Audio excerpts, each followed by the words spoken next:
my mind, like my logical mind was like, yo, you need to go sell insurance. You got to make money. You got a baby on the way. You're in all this debt. And like, I was like trying to convince me to do it. But my body would just like done, dude. I felt like depressed. I was like, no, I Right. can't. Like, I don't want to do that. I messaged my assistant. She's still with me till this day, by the way. And I said, hey, Rochelle, call all those people, those tenants. By the way, I was making $1,000 that day, right? So I said, call those people and tell them I'm not coming in today. And I said, that's it. I'm never selling another insurance policy Wow. ever again in my life. And I quit. Connekt Coaching. Unplugged. Right, I'm just going to jump right in. We have an exciting guest this week on Backstage with Connekt Coaching. We've got Don the Hypnotist, who is making huge waves in the hypnotherapy scene over in the United States. I had the pleasure of meeting Don back in 2018, I think it was, all the way back then, maybe 2019. 2019, was it? Wow. Yeah. Wow, it feels like so much longer ago. Dom has just gone from strength to strength, from working with NFL players to UFC fighters, having mentions on the Joe Rogan podcast, and rubbing shoulders with some pretty big names in the different performance enhancement scenes over in the United States. We've got him here this week to share with you some of the things that helped him pull the trigger along the way.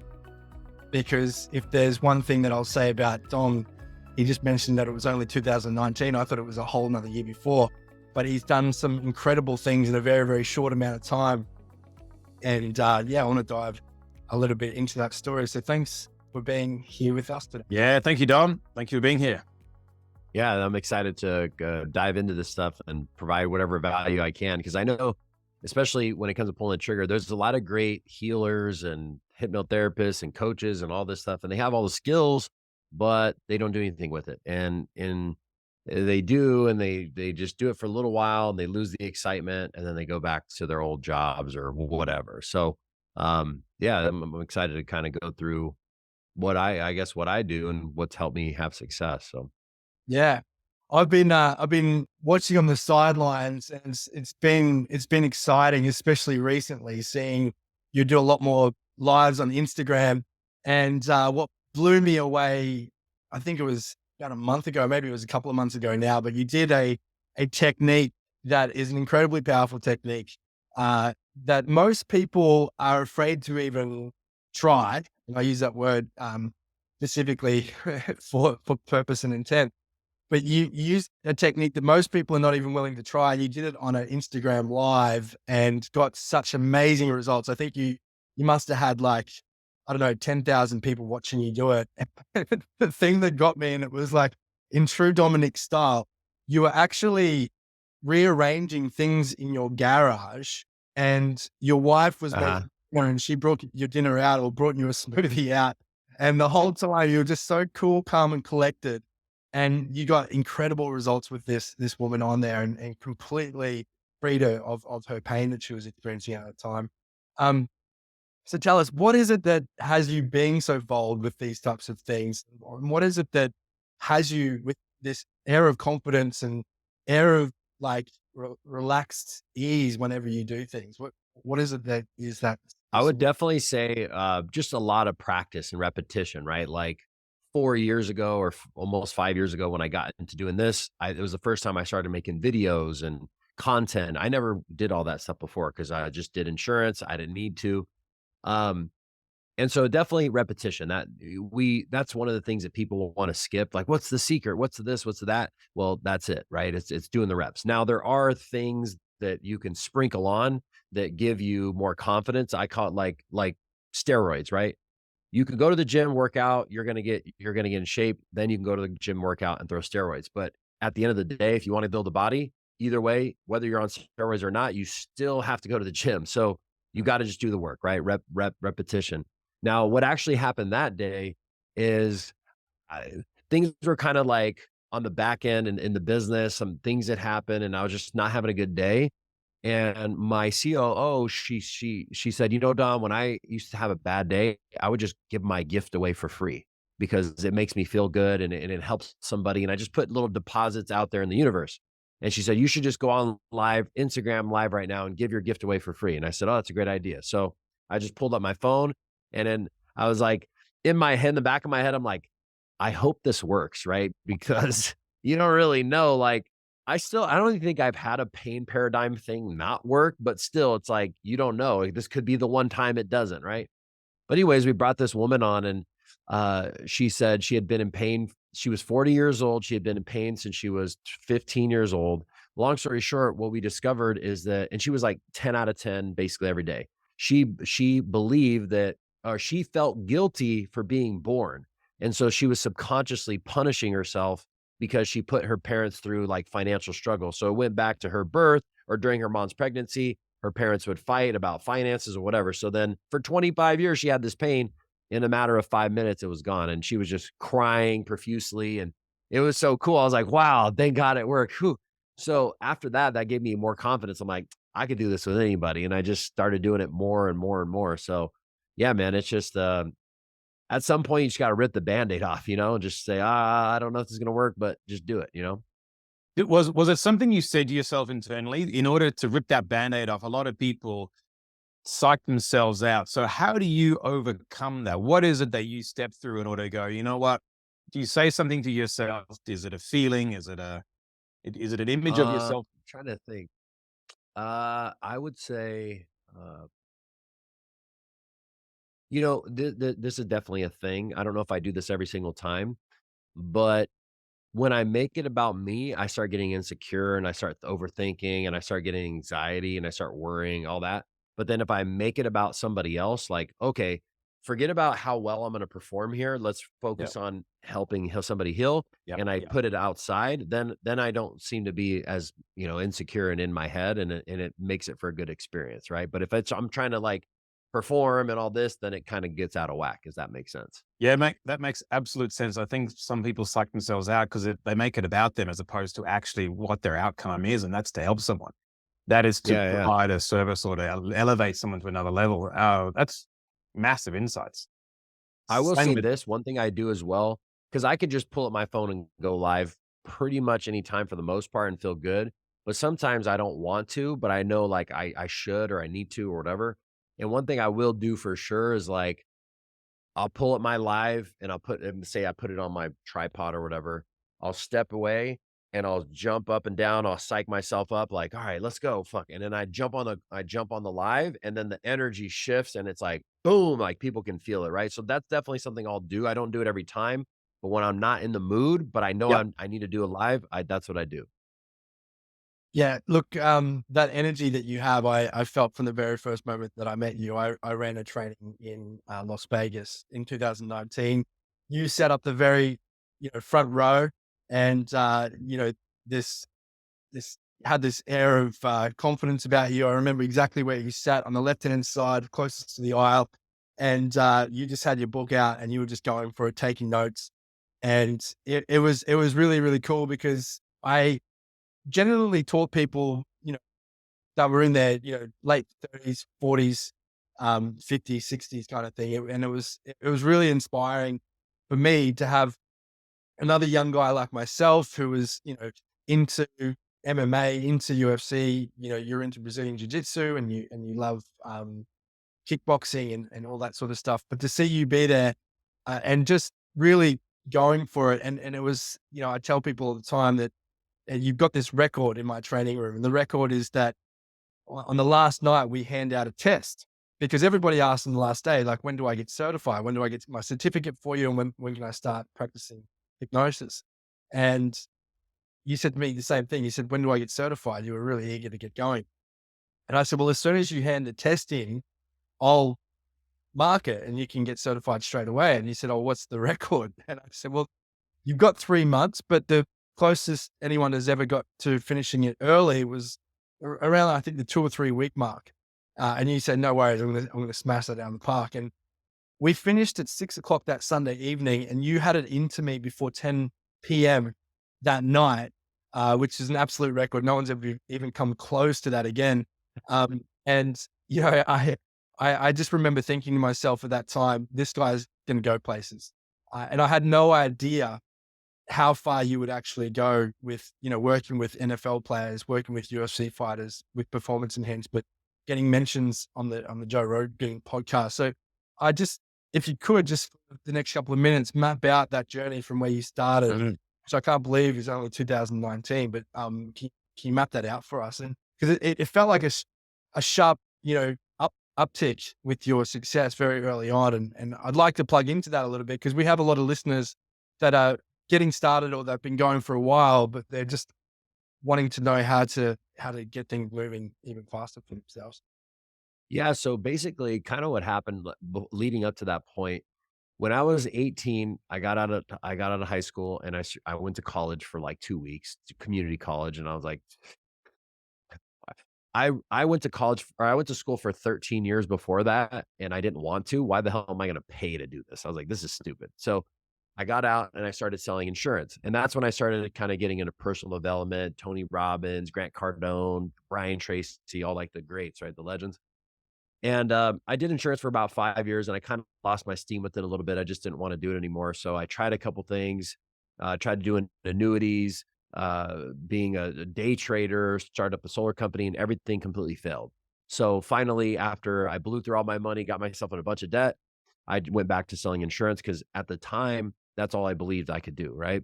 So I went back to selling insurance, and the last 2 years that I was there, I freaking hated every day of my life. Like I would force myself to go because I needed to make money, but in the back of my head, I would always think like, dude, there's gotta be something else out there for me. Like I can't, I was 30 at the time. I'm like, I can't do this for the rest of my life. There's no way.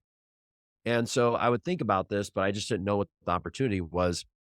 So I remember one day, I think it was in October or November of 2018, my mom called me and she's like, son, I just got out of this course. It was a 7-day course. You learn NLP and hypnosis, and it was amazing. Like, I feel so great. You should go to it. And I was like, yeah, how much is it? And she's like, it's like $3,500 or whatever. Well, and I was like, okay, yeah, I'll think about it or whatever.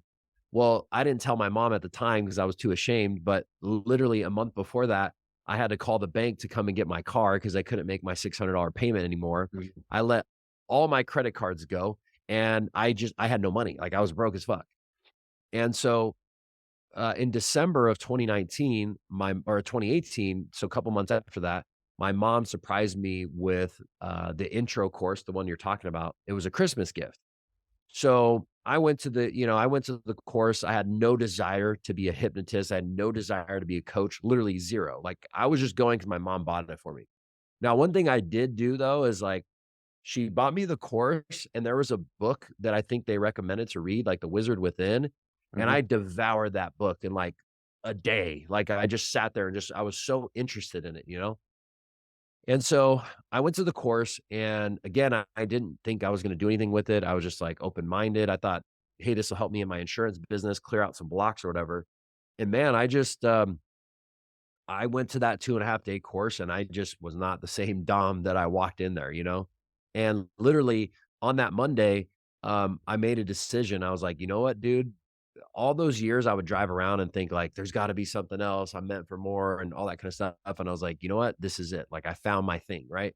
Mhm. So I initially made a goal, and this is important, I think, for people. Sometimes they shoot too big too soon before they're ready.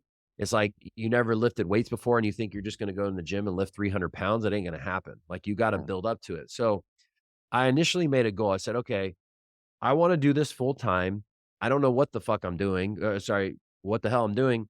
And I said, I think if I really honed in on this, I could probably do 6 months. I was like, 6 months from today, I can transition from doing insurance to doing this full time. Now, I didn't even care if I made the same amount of money. I just wanted to pay my bills. I was like, if I could just pay my bills, but do this, something I love, I'm cool with that. So the first 2 weeks, I went out and I hypnotized over 100 people for free because I had zero belief that I could even charge $1. So I was like, okay, let me get practice in, right? So I would do like little convincer tests. I would do like just short stuff or some a little bit longer. And well, it ended up happening 2 weeks to the day. I woke up and I had 10 appointments to go sell insurance. And my mind, like my logical mind was like, yo, you need to go sell insurance. You got to make money. You got a baby on the way. You're in all this debt. And like, I was like trying to convince me to do it. But my body would just like done, dude. I felt like depressed. I was like, no, I Right. can't. Like, I don't want to do that. And so I messaged my assistant. She's still with me to this day, by the way. And I said, hey, Rochelle, call all those people, those 10. And by the way, I always make $1,000 that day, right? So I said, call those people and tell them I'm not coming in today. And I said, that's it. I'm never selling another insurance policy Wow. ever again in my life. And I quit. So I went from 6 months to 2 weeks. Now, the reason that happened is because I didn't set an expectation for myself too big too soon, and I kept it within my sweet spot. So like 6 months seemed believable, right? It seemed like Right. realistic. I wasn't 100%, but there wasn't too much doubt. Now, had I got out of that course and I would have said, Dom, in 2 weeks from now, you're going to quit doing something you've basically been doing your whole entire adult career. You got a baby on the way, you're in all this debt, and you got to figure out how to make hypnosis your full-time career. I would have said, it's impossible. And I just wouldn't have even started. I would have said, that's impossible, dude. 2 weeks from now, I got to figure this all out. But because I said it's something that felt good and I just started taking action and doing it for free, I gained so much experience in those 2 weeks that I was like, I got it. And it's funny because my first 2 clients, I call up my little brother. I'm like, yo, I basically told him like, hey, I'm a full-time hypnotist now, and I'm going to give you a deal. I'm going to give you two sessions for $200. And he's like, oh man, I don't know. He's like 21 at the time. He's like, oh man, I don't know. I'm like, bro, come on, bro, help me out. Just fucking do it. I basically like punked my little brother into giving me $200 for 2 sessions. And then I'd call my sister and I did the same thing. I'm like, hey, she was a little bit more, she was like, okay, yeah, I'll help you, whatever. So my first 2 paying clients were my little Yeah. brother and sister because I just big brothered them into it. So that's kind of where it started. Now, what was interesting was when you guys did the course, you'd offered up the upgrade, right? The 7-day, right? Mm. And dude, I just didn't have the money at the time. And I remember you called me during that week and we were talking for a while. And you're like, yeah, man, what do you want to do with like your whole hypnosis thing? I said, well, I do jujitsu. I want to work with UFC fighters. I think it'd be really cool because I train with a lot of them. And you're like, well, look, man, if you want to do that, like you got to upgrade your skills, right? The 2.5-day course isn't enough to work with professional athletes. Like you got to get better. So I remember having a conversation and you're like, yeah, it's $3,500. And I was like, bro, I ain't got it. Like all my credit cards are maxed out. I had like $1,700 in my bank account at the time. And I really didn't even have 1,700 because $700 was due for rent in like 3 days. So I had $1,000. And I remember you saying like, okay, put $1,000 down. I was like, bro, you don't understand. If I give you $1,000, I ain't going to have gas or food for the next like week or whatever. She's like, all right, put down 900. And I was like, all right, cool. I'll have $100. This is gas like 250. Not bad. And I'm glad you talked me into it because if I didn't do that, none of all the other stuff that happened after that, definitely wouldn't have happened. So I'm so glad that I did it. And you know what's interesting? I've done a lot of different personal development courses since then, different things, and like the NLP and hypnosis stuff is really like some of the most powerful, if not the most powerful stuff that I've learned for sure. Like it's really when people run with it, it's powerful. So yeah, man, that's how I got into it, and it's a funny kind of story. Thank you for sharing. That's incredible. I love the story about your little brother and your little sister, big brother to do your sessions. How did it go from working with family to working your way up to, having elite athletes as your clients? And these guys are in the octagon and they are being viewed by millions of people. And you end up being the guy that sort of helps refine their thinking and their mindset before they step in. Yeah. Well, after that, so once I decided that, I just started putting it out on my social media like every day. Just like, dude, you want to be hypnotized? Hit me up. We'll book a consultation, and I would make videos. I'd make like rapid induction videos, and I was just obsessed, dude, like completely and utterly obsessed with it because it was fun.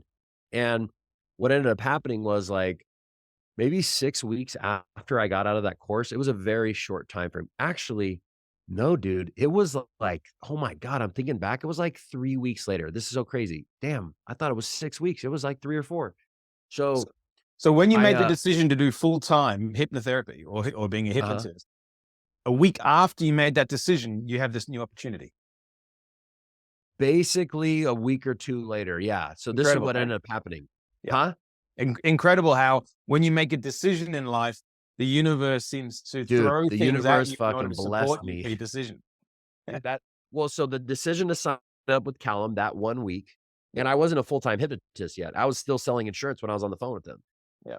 Once I made that decision, that definitely shifted some stuff. And then the Yeah. next week is when I was like, okay, I'm a full-time hypnotist. And then a week or two after that, what ended up happening was I was doing my sessions in my shitty 2-bedroom apartment at the time. And I was like, all right, I got to get a couch or something. Like, I'm just like, I don't remember how I had people like in a fucking chair. I don't remember, but I'm like, all right, I got to get like a nice comfy couch. So I hit this guy up on Facebook. He's a friend of mine. And I was like, and he was selling a couch. I'm like, hey man, can I go pick this up? He's like, cool. So I hit up my buddy. He has a truck. I'm like, yo, can you take me across town and go pick up this couch, whatever? He's like, all right, cool. I'll do it. He goes, we got to be quick though, because I'll take you and I'll drop you back off. We got to be quick because I'm going to go to the UFC Performance Institute and have lunch with our buddy Julian. Julian's a UFC fighter. I'm like, all right, cool. So we get to the guy's house and he's taking forever, right? So he's just like, I don't remember what he was doing, but the guy took forever. So we're sitting there waiting. Well, by the time he gets there and we load the couch in, my buddy who drove me there is like, yo, I don't have time to take you back. You want to just go to the Performance Institute with me and have lunch? I'm like, fuck yeah, bro. Like, Yeah. I thought you'd never ask. Like, I don't want to go home. I want to go do that.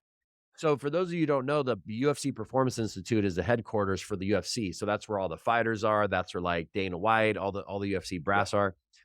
So we go there and we were having lunch with one of my training partners who's a UFC fighter. I don't really know him that well, but we kind of like, passing by, whatever. And he asked me, he's like, yo, Don, what's up with this hypnosis stuff? I see you posting about it all the time. Like, what is it? And I said, why don't we, instead of me telling you, let's just do it. So we go upstairs. There's like a private room at the UFC and I do my thing with them. Whatever. So as we're leaving and we're walking down, we ended up passing by one of his old training partners, Khalil Roundtree, who's also a UFC fighter. And he's like, yo, man, what are you guys up to? Whatever. He's like, yeah, I just got hypnotized by my buddy, dude. You should try it. He's like, yeah. So we exchanged numbers. Well, it just so happened he had a fight coming up the very next week on like the biggest pay-per-view card of the year.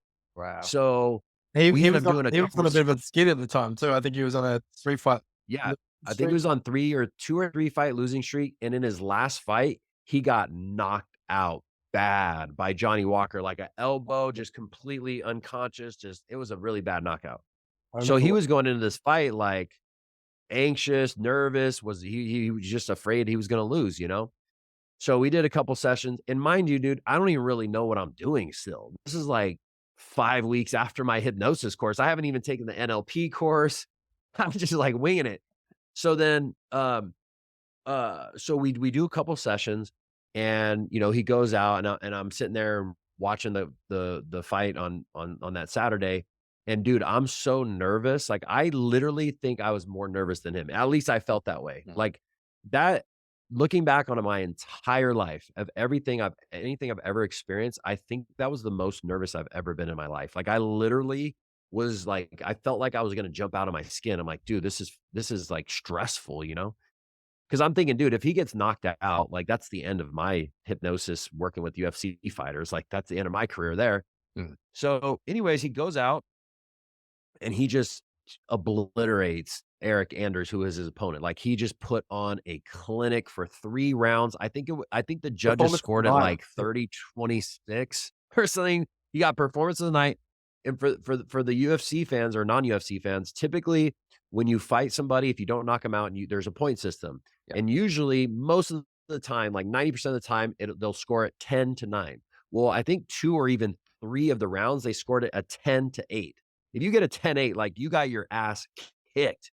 Now, the interesting thing is, as we're watching this, Joe Rogan and Daniel Cormier are like, oh my God, this is the best Khalil Roundtree we've ever seen. It's like he got over a mental block. And I was like, holy shit, dude. I helped him with that. So this is all surreal, dude. Because again, 4 weeks before that, I was selling insurance, hating my life, wanting to blow my brains out, literally. And 4 weeks later, I'm like, now I'm working with these guys. So then 2 weeks later, it gets even better. So 2 weeks later, Rogan has him on his podcast. He's like, yo, man, you were different. Like, what did you do? He's like, yeah, I worked with this hypnotist in Vegas named Dom, and they talked about it and the whole thing, right? He told me this whole experience. Well, the funny thing was the guy that he beat up was listening to the podcast, and he heard him talk about Dom the Hypnotist, whatever. So he ended up getting a hold of me through some mutual friends. He's like, yo, man, whatever you did to him, I need you to do to me, because I'm on a 3-fight losing streak. If I lose one more fight, like, that's it. That's the end of my career in the UFC. So I ended up working with him leading up to his next fight. He goes out, knocks out his opponent in 1 minute and 19 seconds, wins a $50,000 bonus, and secures his job in the UFC. And basically, like, after that kind of stuff happened, that's what gave me the credibility to start working with more UFC fighters, NFL athletes, Olympic athletes, and all these people. And dude, I just like, it was definitely like one of those things where preparation meets luck, right? Or luck is preparation meets opportunity. Like, had I not hypnotized those 100 people, had I not signed up for the additional program, had I not made that decision, none of that would have happened. And if it did, I wouldn't have the confidence to know, like, hey, I can work with this guy. So yeah, man. And now, like, I have other hypnotherapists that work for me. We just did our first live event. There was 105 people. I'm doing another one in January. We have a space for 300 people. We've already sold like 330 tickets or something. And we're not even we're still 2 months, more than 2 months out, 2.5 months out.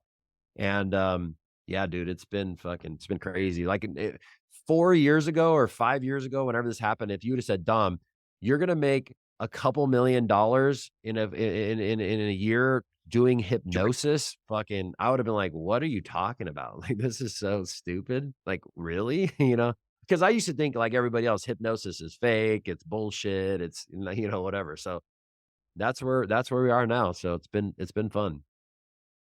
Incredible. Love the stories. Yeah, I love the stories too. I like I said, I've been watching that whole story play out. And one of the other things that I really love is that you really include your whole family in that story as well, especially with the stuff you're putting up on Instagram and watching your first daughter be born, which I think was in the works when we first met, and then you just recently had your second daughter born. Mhm. Both of those girls, I believe, were born using hypnobirthing, which both Connor and I, all of our kids, been hypnobirthed. So yeah, tell me, were you the one doing the hypnosis, or did you have recordings, or did you, how? Because I know when I was in that place with my wife, we had it already pre-recorded, so I could be, focused with her. But tell us a little bit about that journey. Yeah. So, well, my first daughter wasn't born through hypnosis because I was too nervous. This is like 6 months after I got my hypnosis certification. And I didn't know, like, about all that stuff. I was just like, I don't know if I can handle this. So she was born at the hospital. And what's weird is, man, I really don't remember a whole lot about her birth. Like, I remember a couple things, but like, my girl will tell me stuff and I'm like, what? I don't remember that. Like, it was just a weird kind of, I don't know how to explain it. So then this time around, we're like, okay, let's do the at-home birth and the, with the doula and all that. And, uh, it's funny because she read like these hypnosis books and listened to these different like videos, not really hypnosis tapes, and I literally did zero preparation. I was like, I'm just going to go and like do it. I hope it works. I don't know. Like, we'll figure it out. Like, people have been having kids for thousands of years without hypnosis. So we'll figure it out. So when she started having contractions or whatever, the doula, I forget what she said, and then it like triggered in my mind. I'm like, oh, you know what? I don't know if this is how you guys do it. This is just what I did, and it worked, I guess. I don't know, but I started using my hypnotic voice and all that, and I was like, okay, just tell your subconscious mind it's releasing endorphins in your body, and feel the oxytocin releasing in your body, and just kind of doing like a waterfall from the top of your head all the way down, the whole thing. And it worked. And then she just gave birth, like, and the hypnobirthing was one of the coolest experiences I've ever had in my life, because it's at home. the baby, like I was holding her like this. So she's leaning up against this like pool, right? So imagine she's sitting in it and I'm behind her and I'm holding her like this and I'm looking and then she's push and she's screaming, right? To push out. She wasn't screaming out of pain. It was more of like pressure, like, right? So she's screaming this like visceral, like animalistic scream. It was crazy. I'm getting the chills talking about it. So she did that, and then I just see the little baby go "Roop," and it popped out, and then it was right there, you know what I mean? And it's just I'm looking at my baby, where before the baby came out, I didn't get to see it. They put it on the table, she had to go to the NICU and all this stuff, right? So it was just a crazy experience, and the other cool thing is, like, we were right at home, so she just went and hung out in the room, bring her food, bring her water. I got to chill. I didn't have to sit in the hospital all uncomfortable, you know what I mean? So, Yeah, if yeah. anybody is on the so this is kind of a cool little synchronicity that ended up happening. So, the doula was there, and then she had, like, an assistant, and then her assistant was there, and she was like a hypnobirth lady. I didn't know that at the time, but I could tell she started doing her thing. So after we started talking and we were, talking stories, whatever, she's like, yeah, I learned how to do hypnosis from Mark Zavard, who's like a famous hypnotist here in Vegas. And she goes, yeah, so what's the baby's name? I said, her name's Bobby. And she goes, "Oh my god, really? That was my grandma's name." And she loved her grandma. She's like, "Wow, that's so cool. What a synchronicity. Like my grandma's name is Bobby." And she like was super close with her grandma before she died. And so it was just kind of a cool little, little wink from the universe or whatever. Like, yeah, you're in the right place, you know?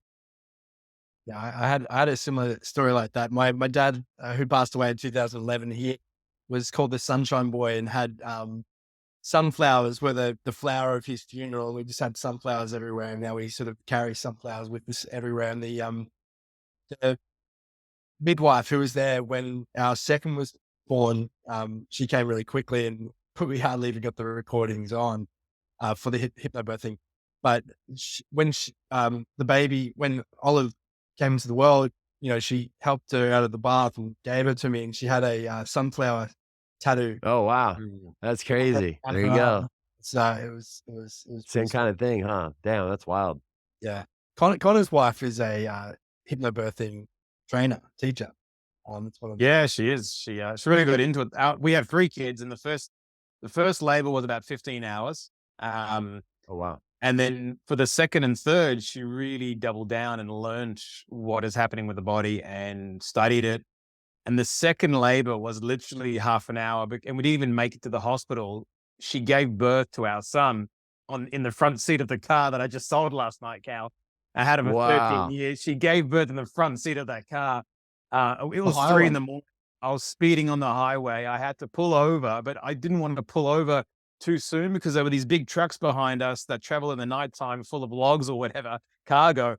And so I didn't feel safe pulling over. So she gave birth by herself, did everything herself. I pulled over, and then we found out the sex of the baby. It was 3:30 in the morning, just an incredible experience. And it was literally, she woke up and went, "Oh, I think I'm ready to go." And the hospital was about half an hour away because we had moved. We were living in Sydney, and literally 10, 15 minutes later, little Ruben was born on the side of the highway in the front seat That's of my crazy. car. Now the I had to take it to the detailers, of course. But the third baby, again, was a half an hour labor. Mandy said, she makes a particular noise just before she's about to give birth. And she made that noise, and I said, all right, let's get in the car. And we got to the hospital, about a 15-minute drive, and 15 minutes, half an hour later, full communication with her body. Little Kyra was out, and it was literally half an hour at the hospital. That was it. And she did it all herself. Absolute weapon. And it's just a showcase to the mind-body connection. And she knew that if she could get in contact with her unconscious mind, it would allow her body to open up. It will allow the muscles to relax. She got out of the fight or flight, which causes you to tense up. And Right. I guess it's very much like UFC fighting. If someone gets in an emotional state, they naturally tense up. The most resourceful state in life is that nice balanced hakalau flow state. And if you can Uh-huh. do that, regardless of what you do, then your body is going to allow it to do its thing, and you'll get better effects. You'll get better, become a better fighter, you become a better salesperson, you become a better anything once you get plugged into that state. But Amanda was able to do that, even with all the nurses in one ear telling her what to do. Amanda would sort of just block them out and just did her thing, and the nurses were blown away just how quick the birth was for our third child. It was Yeah, it just was pretty incredible. fast for us too. I don't know. I was at the gym at like 5:30 in the morning. She sends me a picture of like tissue with like blood on it a little bit, and she's like, "I think I'm gonna have the baby." And I was like, "All right." Came home. 3 hours later, the baby was born, and that was it. It was just like Yeah. so fast, you know. And I would never, I would never do it any other way. Like that. Let me close this first. Yeah, we recommend it to everyone now. Olive, similar story to you guys. Half an hour after we got to the hospital, the water was just getting poured into the bath. Olive was here half an hour later. So uh, I can't recommend hypnobirthing enough. I think that yeah, if the not just for the, and this is probably different to what happened for you, Dom, but what was really good for going and doing the training, the hypnobirthing training, was all the other stuff that you learn as well. That as guys, you don't really get taught, or you don't really understand, or you don't really, well, I didn't anyway, didn't know anything about. And even some of the, I know you did it at home, Dom, but like with the hospitals here in Australia, just some of the processes that can happen and awareness about it or education about it makes you feel more empowered. Especially as a father going into that, and knowing some of the things that you can be aware of in advance so that you can keep that safe space for You your, just feel so much more useful. You have a Yeah, yeah. strategy. You know what to do. You know what to expect, and you know how to help. Most importantly, a lot of the times, the first one I was sort of flapping around a bit. I had a bag full of, muesli bars and music and some clothes, and that was about it. And that was my job. But for the second and third, I mean, obviously I was driving for the second, but you just feel more valuable in that in that very special moment, because you have a role, and you know how you can help. yeah. Yeah, no, it So definitely was 100 million times better doing it at home mm, for sure, and with the hypnobirthing, and yeah, it was amazing. yeah, I feel like it's just such a natural experience too when you do the hypnosis and watching Nikki, tap into her unconscious mind, and allowing those natural processes to kick in, and yeah, I think that was a big part of the success of that whole experience as well. Mm. Um, I mean, you've been working with a lot of sports people, Dom, and you've been helping them with their mindset. And one of the interesting things that Connor and I were speaking about offline before you got on today was just the correlation between, elite athletes and elite thinking in a business. And one of the things that we're really big about in Connekt Coaching is, helping training businesses grow, helping training businesses put the systems and structures in place, learning how to do sales, learning how to sell from stage, um, teaching people how to, build their training business so it can be sustainable over a long period of time. But another big part of that is the mindset. And I think there's some crossover, that huge crossover between elite sports and elite business owners, people who are wanting to perform at a high level in business and in corporate.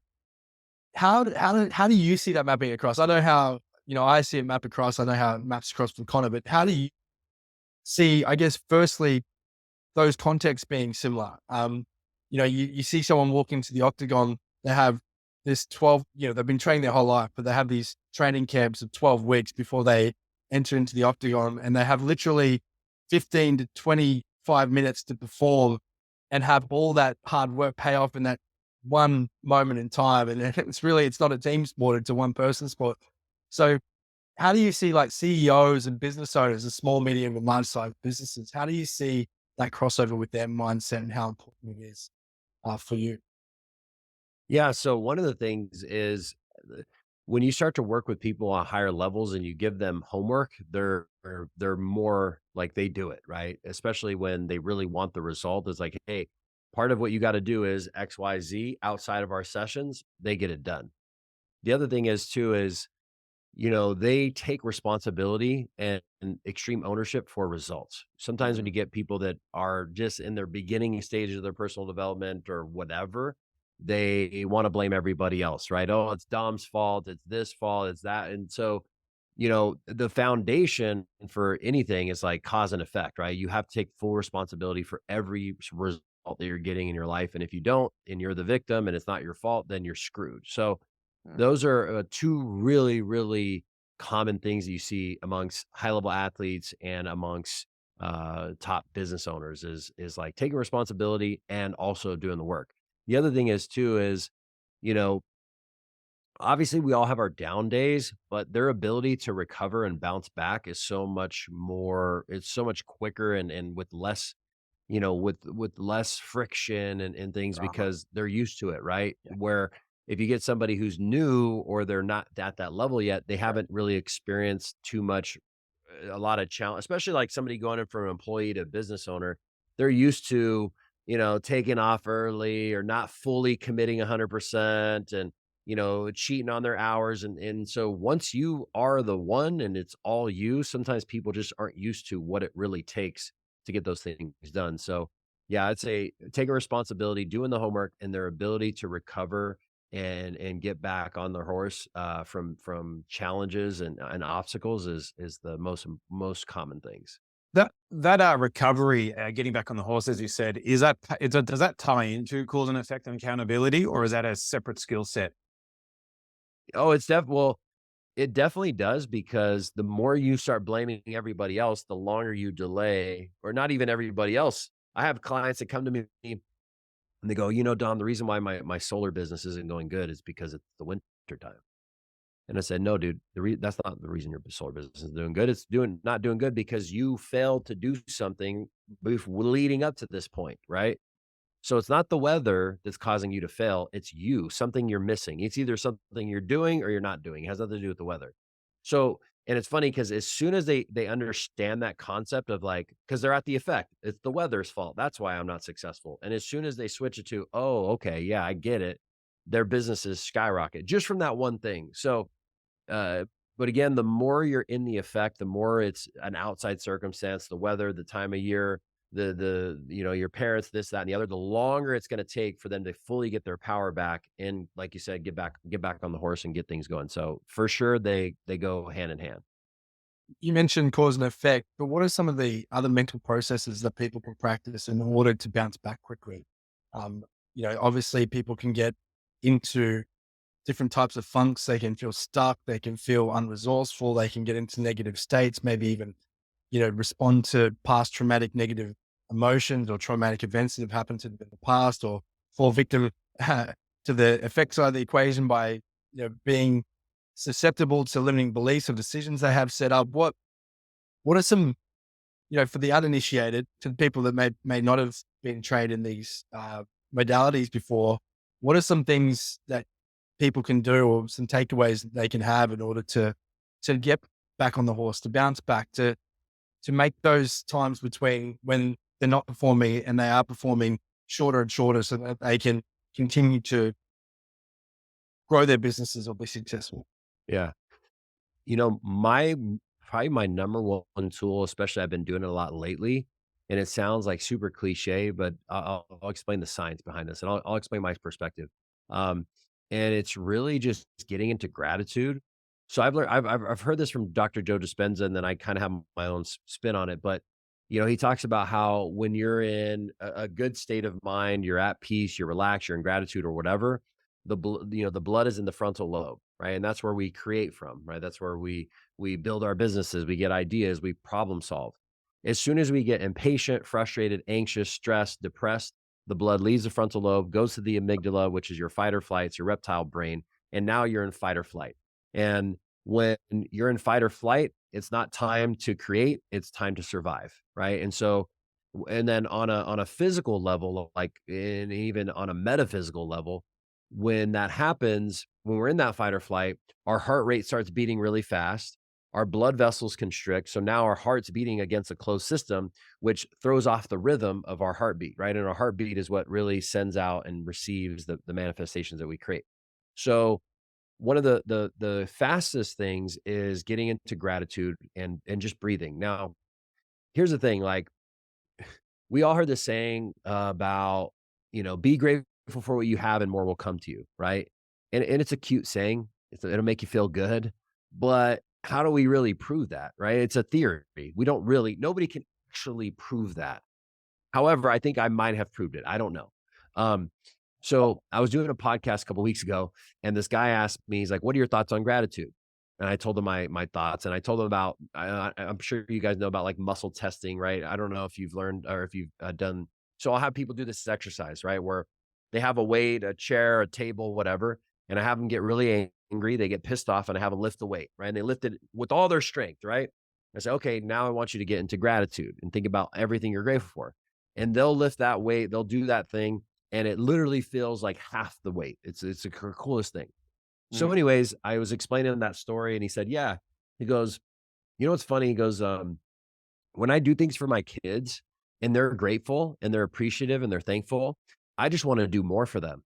And he Mm. goes, "But when they don't, when they're not grateful and they're not thankful, he's like, I don't want to do anything for them." And when he said that, this thought went off in my head. I was like, you know what's funny? The other day, I was at the gym and I was leaving the gym. And as I was leaving, there was a lady like walking, like she was in that zone where you're like, she's kind of far to hold the door open. She's not really close enough, but I'm going to just hold the door open for her, even though it's going to take me probably 3 seconds of my life. So I'm going to do it anyways. So I opened the door, and it was one of those things where you don't open the door and you just hold it like this. It was like I opened the door, I stepped back, I held it open, and I waited like 2 seconds, right? So I did that, and then this lady walks out, and she doesn't say thank you. So my initial thought is like, "You're welcome, asshole." Like, I just sat here for 3 extra seconds to hold the door open for you, and you didn't say thank you. And what's funny, so this scenario all played out in my head, and I'm like, "You know what? If I ever see this lady again walking behind me, not only am I not gonna hold the door open for her, depending on how I feel that day, I might open the door just enough for me to squeeze through. Like, I'm not gonna swing it open. I'm gonna open it like this, and I'm just gonna shimmy through, and I don't know, depending on how I feel, I might close the door on her, like, just slam it, like, just secretly, like, kinda close it so it just slams a little faster. Now, would I do that? Probably not. I probably just open it and whatever, but that was the initial thought that went through my mind. And then I started thinking, I was like, "Oh, you know what? I bet you it works the same way with God or the universe or whatever." Is like when these doors open for you, you start to create more whatever, and you don't say thank you. God's like, "Yo, man, I just hooked you up and you just say thank you. Okay, well, I'll remember that next time." And then all your blessings the door closes on you. And so once I made that connection and that like little metaphor, everything, I was like, this is the key. Just like staying in gratitude. Now, again, it's hard to be grateful when you got cancer. It's hard to be grateful when you can't pay your bills. It's hard to be grateful when you just lost a loved one. I'll share one more thing on that is I remember one day, so one of my best friends, he's a quadriplegic. He's born no arms and legs.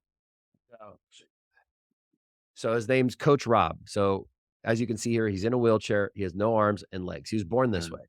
So, he and I had been friends for 20 years, 20 plus years.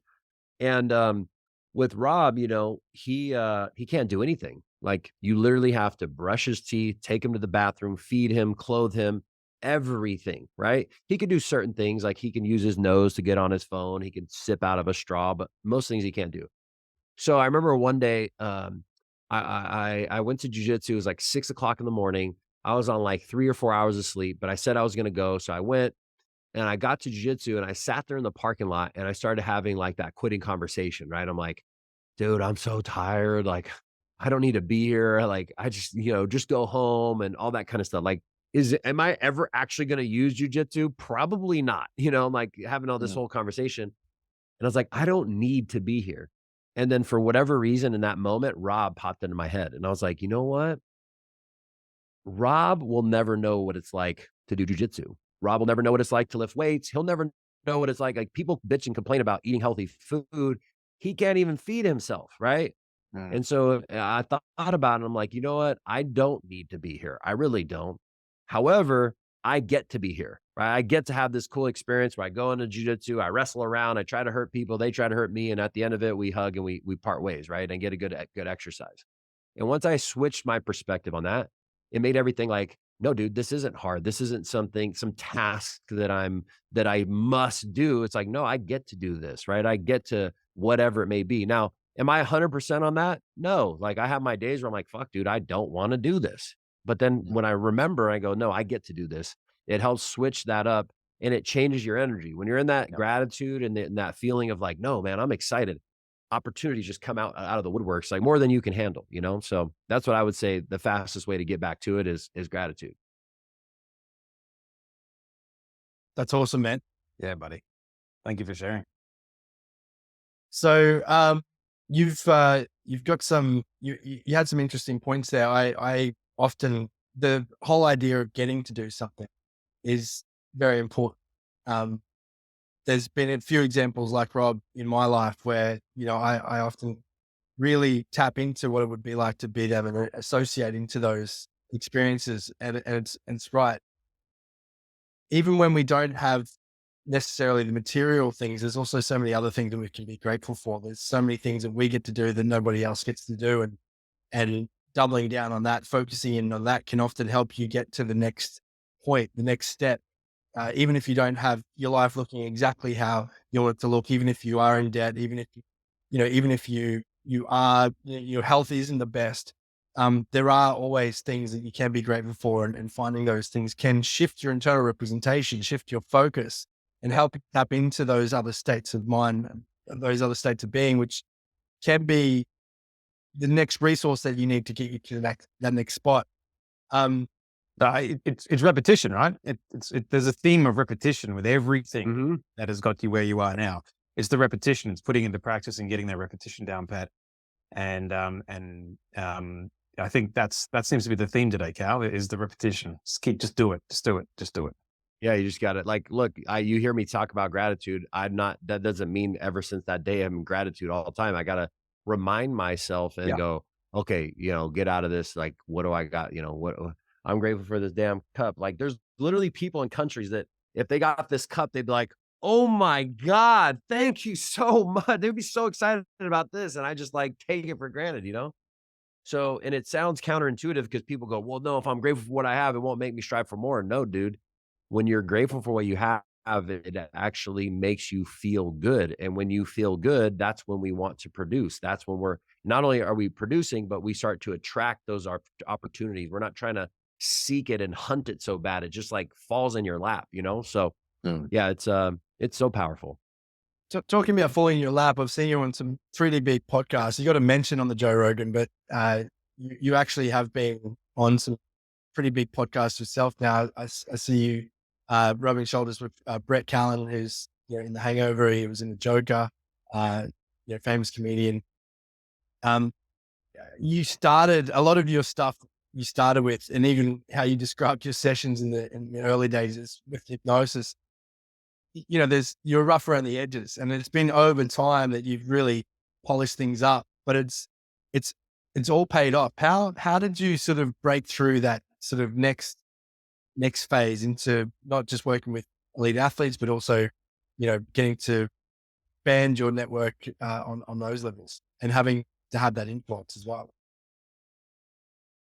Yeah, definitely, through having real life results with people, it builds when you help change somebody's life. Like I've had so many people come through our process and they're just like, a year ago, dude couldn't afford $1,000 payment. And now the dude's making 200 grand a month. You know what I'm saying? Like just crazy stuff like that. And it's not one, it's not two, it's over the past 4 years. It's literally hundreds of people who have completely transformed their lives. Am I 100%? No. And guess what?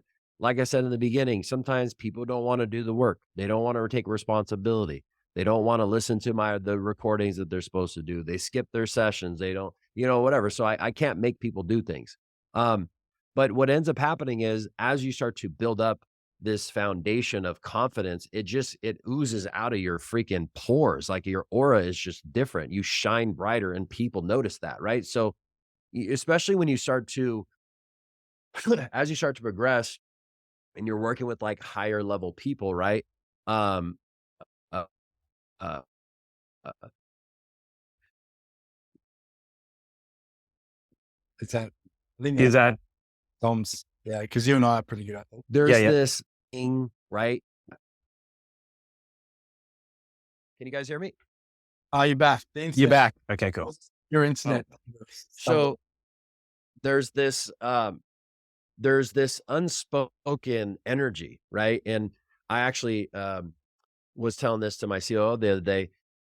So we all have this mechanism inside of us that when we're low on energy, we're low on money, we're low on whatever, we have this mechanism, and people can believe this or not. I don't really care. But this mechanism will seek out energy from other people. It's almost like, imagine like I don't know if this is what it really looks like, but imagine like a straw that goes from you and it latches onto other people and it tries to suck them of their energy. So picture like a celebrity, right? When they're walking through, what are their fans doing? Because they want some of that energy, right? They want that bright star because they're in need. They need it. They need it. I need a picture. I needed this. I needed that. So when you get out of that energy of need and you're in the energy of like, I know my power, I know who I am, and you don't put people on a pedestal, people feel that, right? They don't feel you seeking anything from them. And that's how you kind of elevate yourself over time, right? So, and So you really know, popular. I would say also it's a thing. What's that? Are you disappeared for a What'd you bit? say? Back.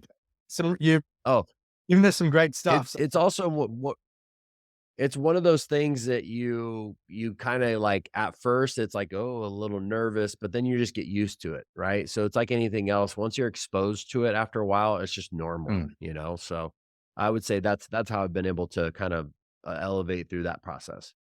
Yeah. I think about what you just said, and there's a lot of parallels with what you just said, and a lot of the teachings, the ancient Hawaiian teachings, I've heard of a lot of the old esoteric teachings of the Kabbalah, where we have these energetic chords, these akka chords that connect and it sort of equilibrize. That's not the right pronunciation, but goes from the sort of higher energy to the lower energy, and that will draw that energy away from someone. So we uh, but if you're aware of it, then you can be aware of your own energy levels and how you can do things in a way that can increase your internal energy levels so that you're the one radiating out, and you're also able to have clear boundaries on how that energy is, um, you know, or does ripple out from you. So yeah, that's really, really great insights.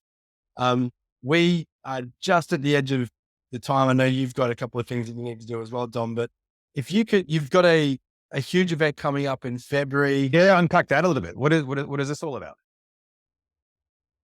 Yeah, so it's called imagination into reality. And the reason why I call it imagination to reality, because everything starts in our imagination first, right? Whether it's good or bad, you're imagining things in your head and those scenarios are playing out. And over time, it manifests into your physical reality, right? So like my first live event, at first, it was just in my imagination. It was a thought. And then I made it an actual reality. And I was afraid, are enough people gonna show? I don't know, all the insecurities and the doubts.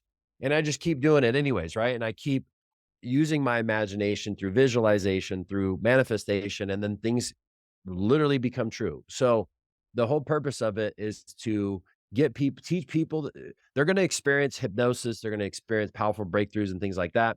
And also they'll learn things that they can take away that they can use in their own lives, so that when they apply it, it will take the things that are in their imagination and make it their reality. And I purposely made it the last weekend of January because, everybody starts the new year off, new year, new Yeah. me. I'm going to quit drinking. I'm going to quit smoking. I'm going to go to the gym. And then usually around the end of January, early February, the gyms are empty, the bars are full, and the casinos are packed, right? So by having this at the end, it's going to reinvigorate and re-energize people to stick to their promises and commitments for the rest of the year. And then what we're doing as of now, it may change, but what we're doing is we're going to do these like bigger events every quarter. So every 3 months, bring a bunch of people in, reinvigorate them, get them excited again to go out and start crushing their goals. So it's going to be fun. It's you get to meet a lot of personal development events are always the best because you get to meet so many so many cool people. I actually had one of my mentors at my last one, and he said, Dom, he goes, out of all, I've been doing this for years. He goes, I think this is the most attractive crowd I've ever seen. He says, it's a reflection of you. He's like, everybody's in shape. Everybody's all, everything. He's like, it makes sense. I was like, hey. So anyways, I say that because, there's a lot of cool people there. So yeah, What about I'm excited. dates, times, locations? Where can people? Yeah. So it's in find Las stuff? Vegas. If they go to my Instagram, you just send me a direct message. We can get you tickets or whatever. I don't know the freaking link off the top of my head. We've already, the room holds 300. We've sold like 330 tickets. Now, not everybody comes in person, right? So I don't know how many that'll be. And we're still 2.5 days or 2.5 months out. So I feel like by the time January hits, we might be sold out and we might have to like try to extend the room. I don't know. But Is this go to a Instagram, hybrid? Dom the Hypnotist.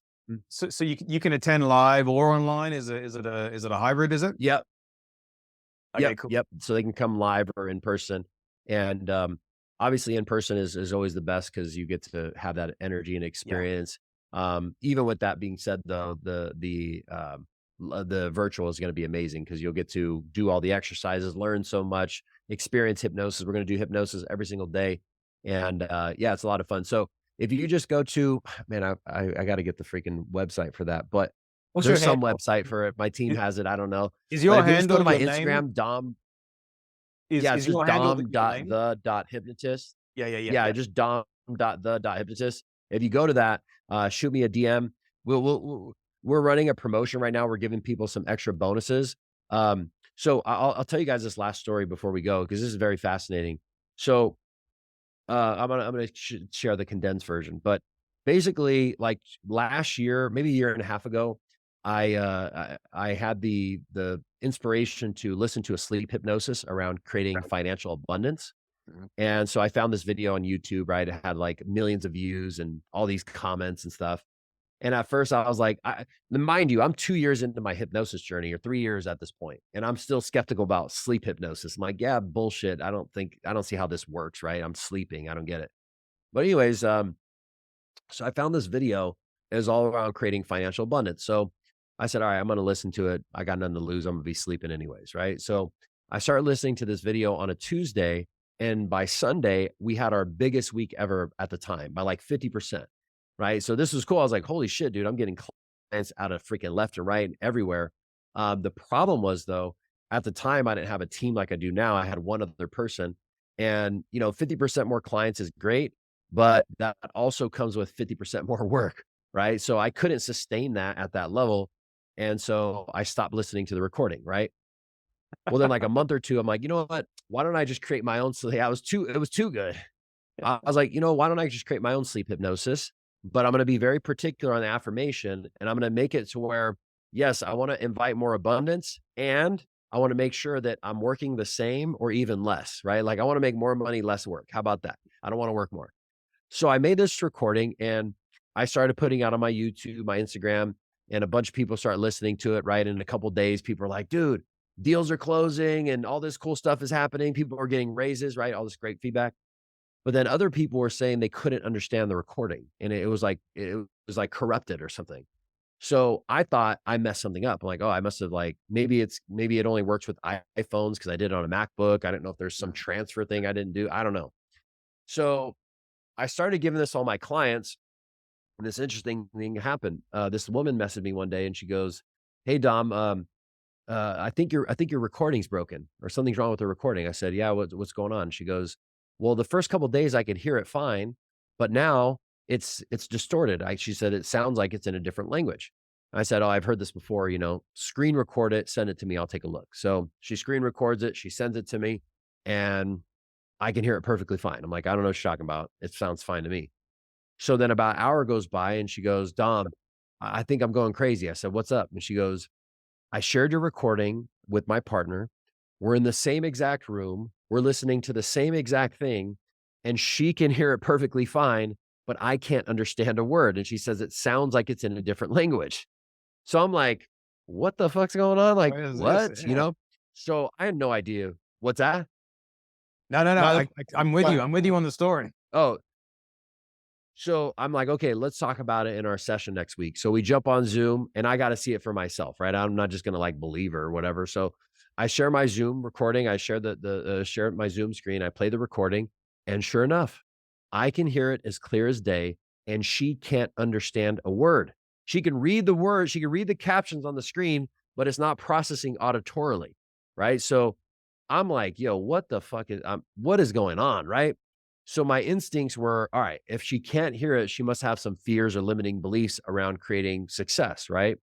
So basically, we took the affirmation, we broke it down in pieces, and we discovered that she had all these fears and limiting beliefs, right? She was afraid, like, hey, if I become really successful, people will attack me. If I become successful, my friends and family will be jealous. If I become successful, I'm going to blow all the money. There's all these things. So we go through, we clear everything out.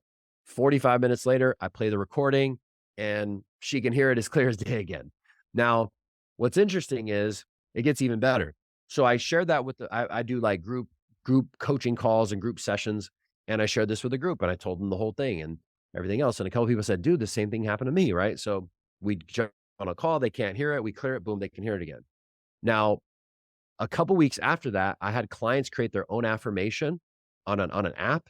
I didn't help them. I just told the group, this is how you create an affirmation, right? This is what you say, this is what not to say, da, da, da. So all these people created their own affirmations, their own words, their own voice. And within a couple days, people couldn't hear their own words in their own voice. Like it was distorted, right? So, and then what we discovered is that they started creating these affirmations, they started listening to it, and then their subconscious was like, no, I don't want that because of blank, right? Had all these fears, limiting beliefs. So we started clearing it. Now, since then, this phenomena has happened to hundreds of people. A matter of fact, if anybody's listening to this, I have an app. You just go to the app store. It's just Dom the Hypnotist.